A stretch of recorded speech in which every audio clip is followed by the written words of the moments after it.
Kata Nabi, kalau seseorang ingin dirubah oleh Allah pribadinya jadi baik menurut Allah, bukan menurut manusia. Ketika Allah menginginkan seseorang berubah jadi baik, ternyata bukan dunia yang pertama kali diberikan. Dunia terlampau kecil. Quran surah kedua ayat 168. Di paling kanan sebelah bawah di mushaf. Tayyib ya ayyuhan nasu kulu mimma fil ardi halalan tayyiba. Kalau tayyib itu menunjukkan baik secara fisik, sehat. Makanya kalau cari makan, cari yang menyehatkan, membuat fisik kita kuat. Jangan semua yang diinginkan mesti dimakan. Jangan semua yang diinginkan dikonsumsi. Cari yang menyehatkan, tayyib, fisiknya supaya kuat dan sehat. Tapi kadang-kadang ada orang yang fisiknya kuat, sehat, tapi pikirannya kurang baik, sifatnya kurang mulia, sikapnya kurang bagus. Kan ada yang namanya tayyib, tapi 2 kali puasa, 2 kali lebaran, gak pulang-pulang dia. Ya. Padahal sehat. Ya. Nah, kalau ingin merubah sifatnya, sehingga dari sifat ini muncul sikap yang baik, maka ada nama yang kedua disebut dengan khair namanya. Khair. Quran surah ketiga Ali Imran ayat 110. Paling kiri sebelah atas di mushaf. Khair. Kuntum khaira ummah. Kata Allah, kalian itu umat terbaik. Anda bayangkan, Nabi Muhammad SAW diutus, itu bukan di Persia yang sudah maju. Bukan di Romawi yang sudah jadi imperium, luas, banyak kemajuannya, hebat pengetahuannya tinggi. Tapi Nabi diutus di tengah-tengahnya yang terhimpit, tengah-tengah dunia, terbelakang, jauh dari peradaban, tidak punya teknologi, sikap-sikap buruk semua. Diutus di situ.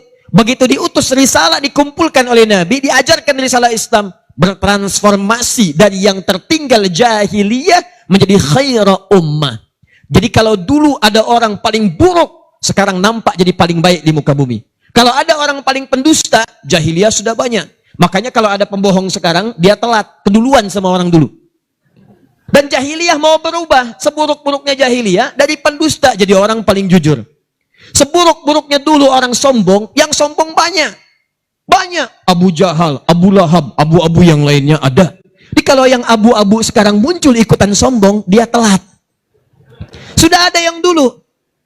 Tapi ketika turun kemudian risalah Islam disampaikan oleh Rasulullah SAW, yang lain-lainnya memilih berubah jadi orang paling baik. Maka turunlah kalimat Nabi disampaikan, man yuridillahu bihi khaira. Jika seseorang diinginkan oleh Allah berubah sifatnya jadi baik. Yang dulunya maaf sekali kasar jadi lembut. Yang dulunya banyak dengan kemaksiatan berubah jadi lebih baik. Kata Nabi, kalau seseorang ingin dirubah oleh Allah pribadinya jadi baik menurut Allah, bukan menurut manusia. Anda boleh disebut oleh orang Semarang paling baik, tapi mohon maaf, di Jawa Barat belum tentu mengenal Anda. Se-Jawa menyebut Anda baik, di Papua belum tentu bermimpi melihat Anda. Se-Indonesia menyebut Anda baik, Malaysia belum tentu melihat Anda. Tapi kalau Allah mengatakan Anda adalah orang baik, maka semuka langit dan bumi akan mengatakan Anda yang terbaik. Dan tahukah Anda, ketika Allah menginginkan seseorang berubah jadi baik, ternyata bukan dunia yang pertama kali diberikan. Dunia terlampau kecil. Kecil. Kata Nabi, yufaqihu fiddin. Maka orang itu akan diberikan dorongan dalam jiwanya, diringankan langkah kakinya, dilembutkan hatinya untuk mau datang ke majlis-majlis ilmu, mempelajari dan mendalami urusan agamanya.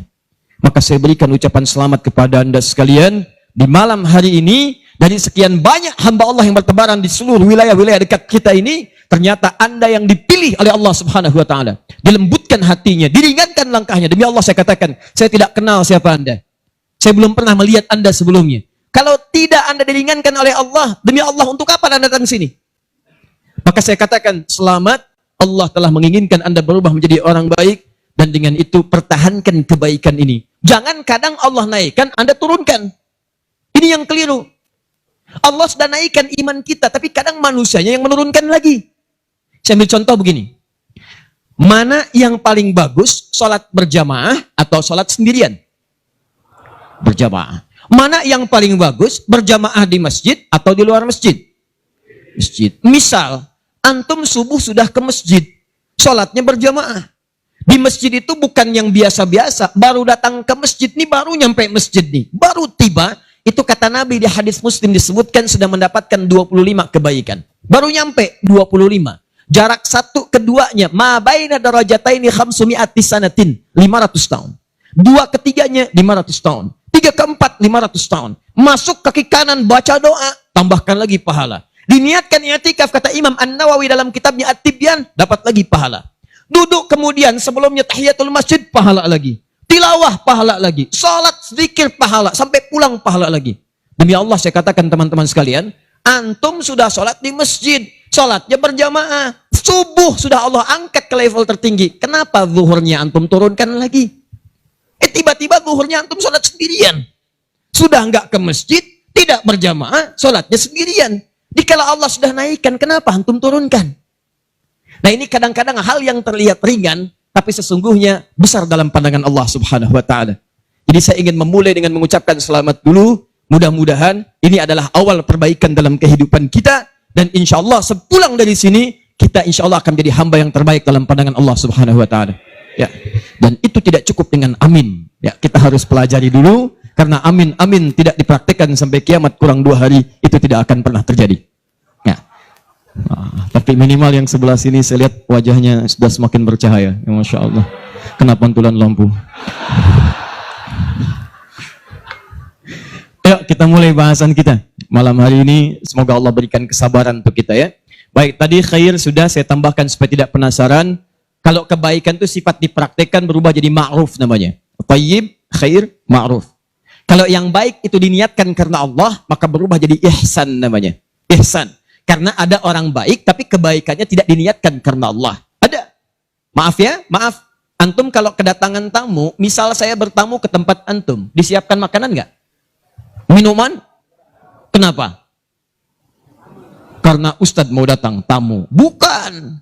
Rumus hadisnya, perhatikan hadisnya. Man kana yu'minu billahi wal yaumil akhir, falyukrim dhaifah. Siapa yang merasa beriman pada Allah dan hari akhir, jadi melakukannya karena Allah, bukan karena tamunya datang. Jadi mau tamu, mau nggak ada tamu, kalau kata Allah jamu, ya jamu. Jadi kalau cuma sekedar menjamu karena tamunya mau datang, jangankan yang beriman, yang tak punya iman pun melakukan hal yang sama. Maka orang ihsan itu, dia mengerjakan semuanya karena Allah. Makanya sekalipun tamunya nggak datang, dia nggak kecewa. Karena Allah yang perintahkan, bukan karena tamunya yang datang.